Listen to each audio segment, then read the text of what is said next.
wasn't there yesterday, but tonight it's wide open.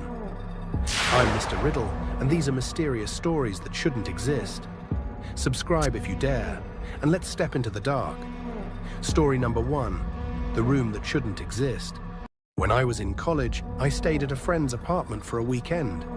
The building was old, slightly run down, with long hallways and creaking floors.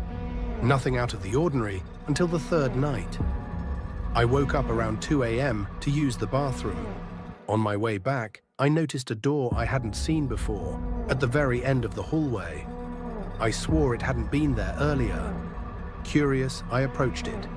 The door was plain, unmarked, slightly ajar. I hesitated. My rational mind told me it must be some maintenance closet. But something about the darkness beyond made me stop. I gently pushed the door open. Inside was a small, dimly lit room. The floor was wooden, dusty, and there was a single chair in the center. I could hear nothing, not even the hum of the refrigerator from the kitchen. I stepped in, heart racing. The air was colder than the hallway. I thought maybe the building's plumbing or ventilation caused drafts. Then I heard it, a faint whisper, my name. I froze. The whisper wasn't coming from any direction. It sounded like it came from everywhere. Alex, it said, soft, insistent. I ran out of the room and slammed the door. I didn't sleep the rest of the night. The next morning, I told my friend about the door. She laughed. "What door?" she said. I showed her the hallway. Nothing. The door was gone. Weeks later, I went back to the building during the day. I checked every floor, every wall. No door, no hidden room. But I still remember the cold air, the whisper, and the feeling of being watched. I don't know if the room existed for a moment, or if it was something else entirely.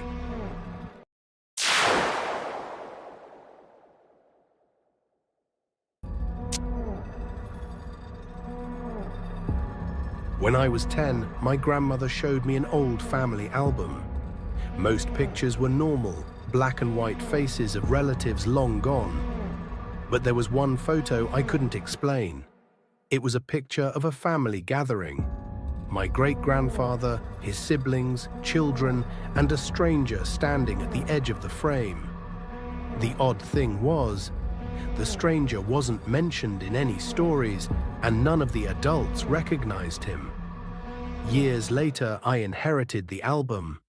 One night, alone in my room, I glanced at that photo again. Something felt wrong.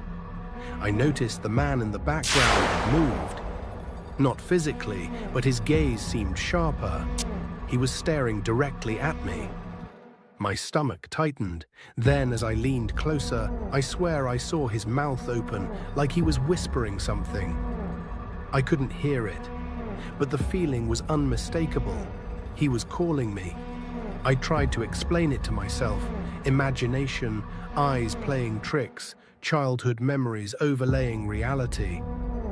But when I showed the picture to my mother the next day, she turned pale. She whispered, "That man. We've seen him in other photos too. Always in the background, never interacting with anyone.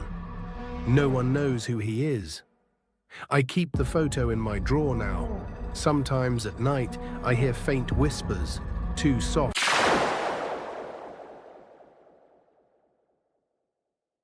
A few years ago, I went camping with friends in a dense forest in upstate New York. The trees were tall and packed closely, making it feel like daylight barely reached the ground. On the second night, I woke up to the sound of someone moving outside our tents. My friends were asleep, breathing steadily. I assumed it was a deer or raccoon. Then I saw him. A figure standing just beyond the tree line, perfectly still. He was tall, wearing dark clothes, almost blending into the shadows. I squinted, trying to see his face. It was hidden, but the feeling of being watched was overwhelming. I whispered to my friends, shaking them awake, but when we looked together, he was gone. We laughed it off, assuming exhaustion and shadows. But I couldn't shake the feeling of his presence. Later, I found footprints, large, human-shaped, but spaced unevenly, as if he had walked slowly and deliberately, circling the campsite. We packed up early the next morning. I've camped since, but never again in that forest. And sometimes when I look at photos I took that night, faint shadows linger in the corners, just at the edge of the frame. I was babysitting my niece one night while her parents went out. Around 2 a.m., I was sitting in the living room, trying not to make noise, when I heard a soft crackle from the baby monitor. At first, I assumed it was static, but then I heard a whisper, my name. I froze. I was alone in the living room. The baby monitor only picked up sound from the nursery. Slowly, I crept toward the monitor. The voice came again, just barely audible, like someone leaning over the crib. I walked to the nursery. My niece was asleep, undisturbed. The monitor had gone silent. I told myself it was interference from another device. Maybe a neighbor's baby monitor, I reasoned. Then the whisper returned. This time, a soft, almost breathing voice calling my name. Not a child, not a parent, just me. I didn't sleep for the rest of the night. The parents came home in the morning, checked the monitor. No one had used it. The recordings were empty except for a few seconds of static. I never babysat at that house again, and I never trusted baby monitors the same way. I was house-sitting for my uncle in an old Victorian house at the edge of town. The neighborhood was quiet, surrounded by trees, the kind of place where streetlights barely reach the sidewalk. At first, it seemed peaceful, almost too peaceful. The first night passed uneventfully. I told myself the house just made creaks and groans because it was old. But by the second night, the atmosphere felt different. I woke up around 2 a.m., thirsty, and went to the kitchen. That's when I heard it. My name, soft, slow, familiar. I froze mid-step. I knew I was alone. I had checked all the doors and the alarm was on. I tried to convince myself it was my imagination. Maybe the wind, maybe an echo. Then the voice called again, closer this time, not shouted, not frantic, just calm and insistent. I didn't answer. My body felt rooted to the spot, my heart pounding in my ears. Then I felt a chill, not just cold air, but something heavier, pressure. Like someone was standing behind me, leaning closer. I couldn't turn around. The voice whispered again, slower this time, almost teasing me. I finally forced my legs to move, but the second I did, the house fell silent. I didn't sleep for the rest of that night. At dawn, I explored every room. Nothing, no sign of anyone, no footprints, no open windows. Weeks later, my uncle told me something. The previous owner had once mentioned hearing voices calling out late at night. Not shouting, just names. It was normal, they said. I never stayed in that house again. But even now, when I close my eyes at night, I sometimes hear a whisper of my name, carried on the wind, far away from anywhere familiar. I was living on the 4th floor of a small apartment building. One night, I couldn't sleep, so I went to the kitchen to get a glass of water. The city was quiet, the lights reflecting off nearby buildings, the streets almost empty. Then I noticed him, a man standing below my window. He wasn't moving, just staring upward. I froze. At first, I thought it was a neighbor or a stranger waiting for someone, but something about him seemed off. His posture was too rigid, his movements almost non-existent. I debated calling the police, but my instincts told me to stay put and observe. He didn't move for what felt like minutes, his gaze fixed on my window. The longer I looked, the more familiar he seemed. Not the features exactly, just the feeling of recognition, like I'd seen him before, somewhere I couldn't place. I grabbed my phone and crouched behind the counter, hoping he would leave. When I finally dared to glance outside again, he was gone. No footprints in the street, no movement anywhere. Empty. Weeks later, a neighbor casually mentioned seeing a man loitering around the building in the evenings. But that night, I was the only one who saw him. And even now, I can't shake the feeling that he wasn't just outside, that he was watching, waiting, and would be back. I had just moved into a new apartment. The building was old, but it was affordable and quiet. The first nights were uneventful, just the normal creaks and settling noises. Then, one night around 1:30 a.m., I woke up to a soft, almost imperceptible movement in the hallway. I squinted in the darkness. There was a shadow stretching across the floor, elongated and warped. It didn't look entirely human, but it had a vaguely humanoid shape. My heart started to pound. I tried to tell myself it was just my imagination. Maybe the moonlight through the curtains, maybe a coat hanging oddly. But the shadow didn't move. It stayed there silently, watching me. Minutes passed. I tried to breathe slowly, to convince myself I wasn't imagining it. I thought about grabbing my phone, turning on the light, but my body refused to move. There was a pressure in the air, heavy and suffocating, as if the shadow was aware I had noticed it. Finally, I forced myself to switch on the lamp. The shadow was gone. The hallway was empty. No objects had moved, nothing out of place. But that night changed me. For weeks afterward, I left the hallway light on, even during the day, and I avoided walking down that corridor alone. Something about that shape lingered, not in sight, but in feeling. A presence that I could sense but never see again. During a family gathering at my grandparents' house. It was a large house, old and uneven, the kind where doors never quite close properly. Everyone had their own stories about strange noises there, but no one ever took them seriously. That night, there were at least 10 people in the house. Around midnight, I went upstairs to use the bathroom. As I walked down the hallway, I noticed a light on at the far end. That was strange. That room was never used. I assumed someone had gone in there, so I knocked. No answer. I knocked again and pushed the door open slightly. The room was empty, but the light was on. I turned it off and went back downstairs. The next morning at breakfast, I mentioned it casually. "Who was in the upstairs room last night?" I asked. Everyone looked confused. No one had been upstairs after dinner. My grandmother frowned and said something that made the room go quiet.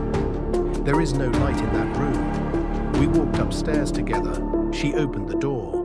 There was no light fixture, no switch, no lamp, just an empty ceiling. I didn't argue. I didn't try to explain. I know what I saw, and what scares me the most is that no one else remembers anything being wrong at all. Dog has always been calm. He doesn't bark at strangers, doesn't react to random noises, and definitely doesn't growl at nothing. That's why that night still sticks with me. I was sitting on the couch watching TV when he suddenly stood up and stared down the hallway. His ears went flat, his body went stiff. Then he growled, low, quiet, controlled. I followed his gaze, expecting to see someone standing there. The hallway was empty. That's when I heard it. Slow footsteps, heavy enough to be deliberate, coming toward the living room. I called out, thinking maybe someone broke in. The footsteps stopped. My dog backed away without taking his eyes off the same empty spot. Then the room changed. It felt like the air got heavier, like pressure building in my chest. Not fear exactly, more like awareness. After a few seconds, everything went back to normal. The pressure vanished. The hallway was silent. My dog relaxed and laid back down like nothing happened. Nothing like that has happened again. But to this day, he refuses to walk down that hallway at night. Shifts in an office building downtown. Most nights, I was the last employee still inside. The building was quiet after midnight. Too quiet, the kind where every sound feels louder than it should. One night I finished up around 11:45 p.m. I got into the elevator on the 12th floor and pressed the button for the ground level. The doors closed. The elevator started moving. Then it stopped. The display above the door read 7. That immediately felt wrong. No one else was in the building. Cleaning staff had left earlier. Security was gone. The doors slid open. The hallway lights were off. No movement, no sound. Just a dark corridor stretching farther than I remembered. The doors stayed open longer than usual. I didn't step out. After a few seconds, they closed on their own, and the elevator continued down like nothing happened. The next morning, I mentioned it casually to a coworker. Her expression changed instantly. She told me the 7th floor had been closed years ago after a fatal accident involving maintenance staff. The entire floor was sealed, and the elevator system was reprogrammed to skip it completely. I didn't believe her until I checked the panel. There was no button for the 7th floor. Not faded, not broken, gone. But I know the elevator stopped there. I stopped working late shifts after that. I agreed to house sit for my uncle for a week while he was out of town. The house was old, the kind that always creaks no matter how carefully you move. It sat alone, surrounded by trees, far enough from the road that you couldn't hear passing cars. The first 2 nights were uneventful. On the 3rd night, I stayed up late watching TV in the living room. Around 2 a.m., I muted the volume to grab a drink from the kitchen. That's when I heard it. My name. It wasn't loud. It wasn't panic. It sounded calm, familiar, like someone standing at the top of the stairs, waiting. Hey, can you come here? Every muscle in my body locked up. I knew I was alone. I had checked the doors before midnight. The alarm system was on. No windows were open. I didn't answer. I stood there listening, telling myself it was my imagination. Old houses make noise. Your brain fills in the gaps. Then my phone vibrated in my hand. It was a text from my uncle. Just checking in. Everything okay at the house? Before I could reply, I heard the voice again. Closer this time. It said my name exactly the way my uncle does. Slow, slightly drawn out. I didn't wait to investigate. I grabbed my keys and walked straight out the front door. I didn't run. I didn't look back. I slept in my car that night. The next day, in the daylight, the house felt normal again. Too normal. No strange sounds. No sense of pressure. When my uncle came back, I told him what happened. He went quiet. Then he said something I still think about. The previous owner had mentioned hearing voices late at night. Not shouting, not whispering, just calling people by name. He laughed it off at the time. I didn't.